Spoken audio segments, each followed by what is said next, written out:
Hey family, I thought I would share a little bit of information that I found about Captain Thomas Bussey, our Revolutionary War hero ancestor from Massachusetts. I found it fascinating. I found it partly fascinating because of how much information there is that you can find, and I hope you find it too. To start with, he was born in Stoughton, Massachusetts in 1732, for which we do have the original birth record. He was born to William Bussey, who immigrated from England, and Olive Jordan, whose family had been here a little bit longer. As you can see, her parents got married in the Boston area. Um, he was the uh, one of, was that, 9 kids? Yeah, a lot of children. And he had traveled quite a bit with his family and then by himself, uh, always westward. To show you kind of the journey he went through, as mentioned, he was born in Stoughton, which is sort of the origin place of the New England Bussies. And in 1745, his father moved the family to Gloucester, Rhode Island, which was a hotbed of religious independence, so to speak. Basically, the Baptist Church, which was deeply opposed to the Congregational Church, which is the Puritans, made Rhode Island their center, and his family was deeply Baptist. Our family was deeply Baptist. We have records of their baptisms in the Baptist church. Thomas's son, also named Thomas, we have his baptism. So they moved here, and then in 1763, well, before that, while he was here, this is where he actually came up to the rank of captain. I'll show you that in a minute. In the basically the equivalent of the Rhode Island National Guard, although it was when it was a British colony. But in 1763, he bought property out here in Windsor, which was known at the time as Gageborough, named after Governor Gage. But they renamed it during the Revolutionary War because Governor Gage was an enemy of the American people. So they didn't want to be associated with that anymore. And so it was when he was in Windsor, which is in Berkshire County, by the way, which is Western Massachusetts, that he fought in the Revolutionary War in the Berkshire Militia, notably in the Battle of Bennington, and then which is where he served as second lieutenant, and then he later, slightly later, a month or two later, uh, uh, was captain of his own company in the alarm at Pawlet, which was basically a counterattack to retake Ticonderoga after the success of Bennington. So let me show you some things about that.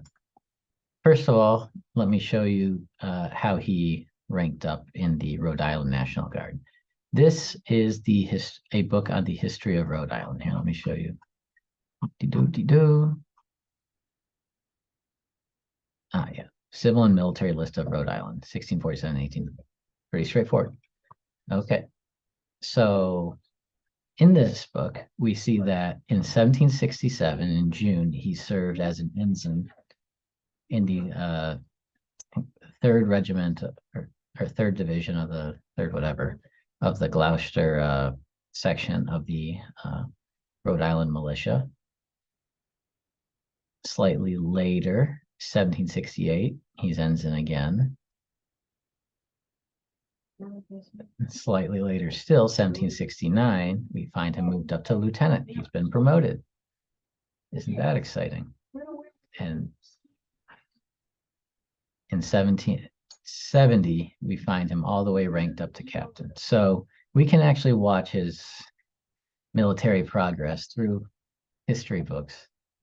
And so this is the title that subsequently he kept for the rest of his life, captain. But this is where he got it. He got before the Revolutionary War, he got it in a colonial militia. Okay, so next I wanted to show you how we know he went and where he moved to, which is, it's another book. This is actually from the history of Cheshire, Berkshire County. It's a list of people who basically bought land and moved there and where they moved from and how much land they bought. And I trimmed it, but one of the in the list is Thomas Bussey, who moved from Gloucester, Rhode Island in October, and bought land in Gageborough, which, as we mentioned, is in Berkshire County and later got renamed to be Windsor. So this is when we can say he became a Western Massachusetts resident. That brings us to the Revolutionary War. Just like Rhode Island had its list, Massachusetts created a giant compendium of everyone who they could find who served in the Revolutionary War. It's 16 volumes. Here's the listing for Thomas Bussey. Captain, served as second lieutenant under Colonel Job Stafford's company of volunteers.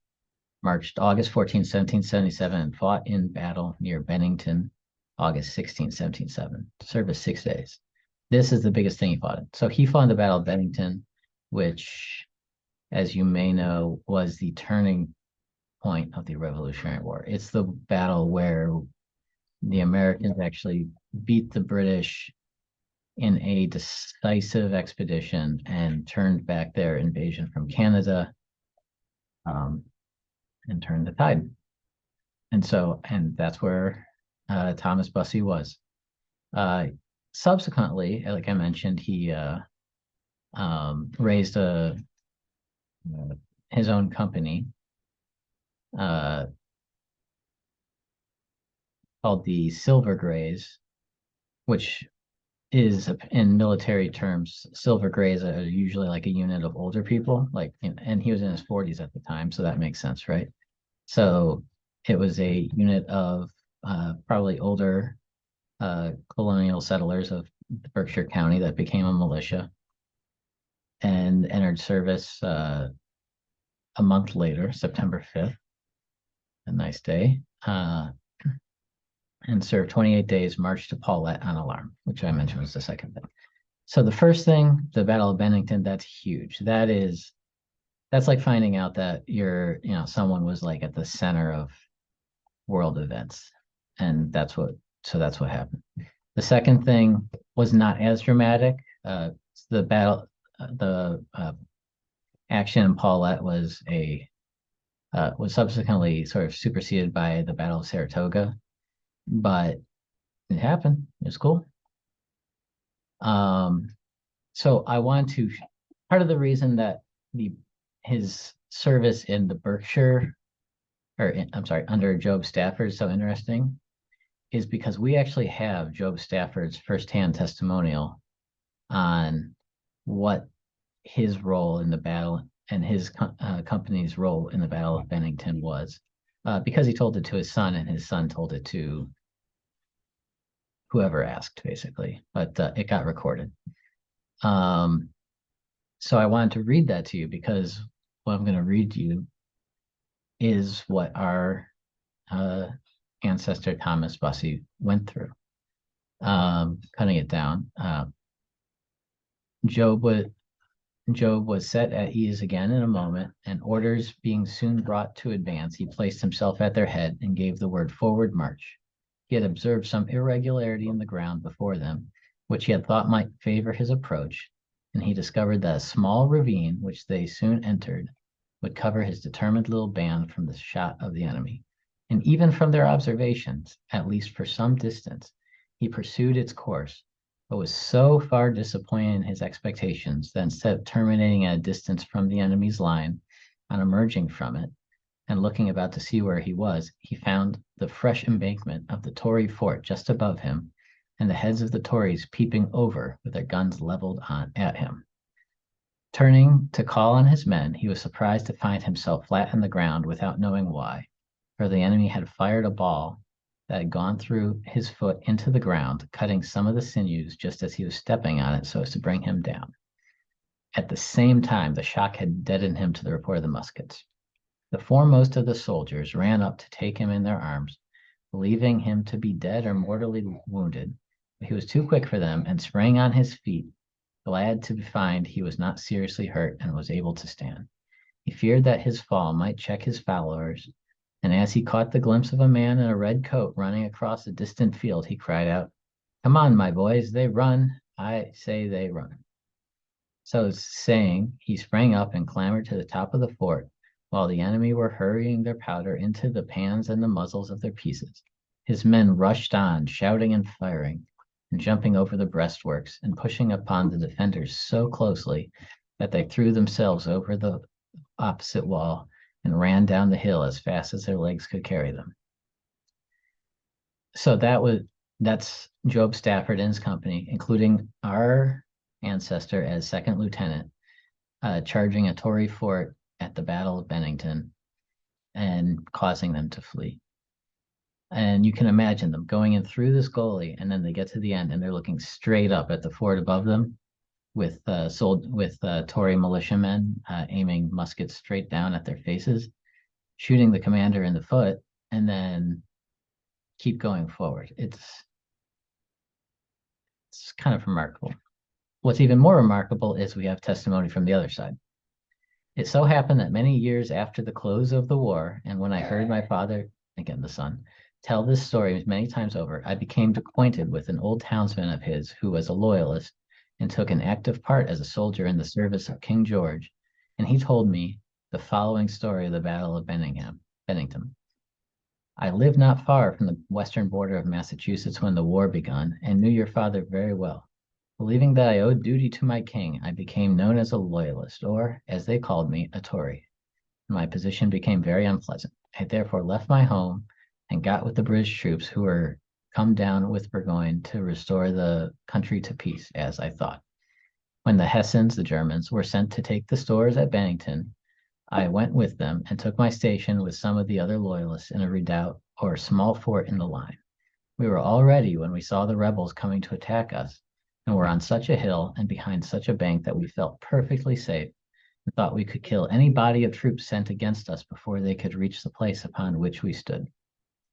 We had not expected, however, that they would approach us under cover, but supposed we should see them on the way. We did not know that a little gully which lay below us was long enough and deep enough to conceal them, but they knew the ground, and the first we saw of the party coming to attack us, they made their appearance right under our guns.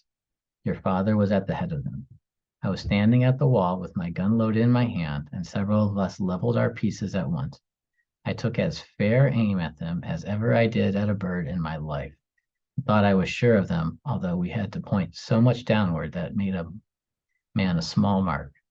Your father and I fired together, and he fell. I thought he was dead to a certainty, but to our surprise, he was on his feet again in an instant, and they all came up jumping in upon us with such a noise that we thought of nothing but getting out of the way of their muskets as fast as possible, and we scattered in all directions. I had a sister living in the vicinity with whom I sought refuge. So I don't know. I think that's really cool that we actually know the battle from both sides. The next thing is the the alarm at Pawlet, which again, basically after that Bennington happened, the Americans made a counterattack into the Ticonderoga area. And the thing they required was a lot of provision, flour in particular. So what they did is they actually created a small extra contingent from Berkshire County, was called into service for 20 days to speed the supply of flour to Lincoln's army. So basically these were quartermasters on horseback who had to rush through enemy lines to provide food for the army. So that's what the Silver Grays were doing, and it has to have been a heck of a thing. And that's what I wanted to share with you.